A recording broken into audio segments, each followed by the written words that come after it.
Уважаема госпожо Председател, уважаеми господин Мирчев, не познавам господин Славчев, не съм го виждал лично, за разлика от господин Кирил Петков, който го познава и за редовни срещи има с господин Славчев, но вземам думата чисто процедурно.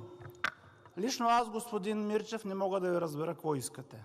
Събирате подписи да поискате оставката на господин Славчев. Искате това да се случи. Оставката е подписана от лидера на най-голямата парламентарна група и когато оставката е депозирана, вие казвате защо се подава оставката. Сега, това всичко, което се случва тук, мога да го обясня с едно единствено нещо от чисто професионална гледна точка и то се нарича раздвояване на личността. Това, разбира се, господин Мирчев, не го казвам за вас. Казвам го за себе си, защото имам чувство, че живея в паралелни реалности.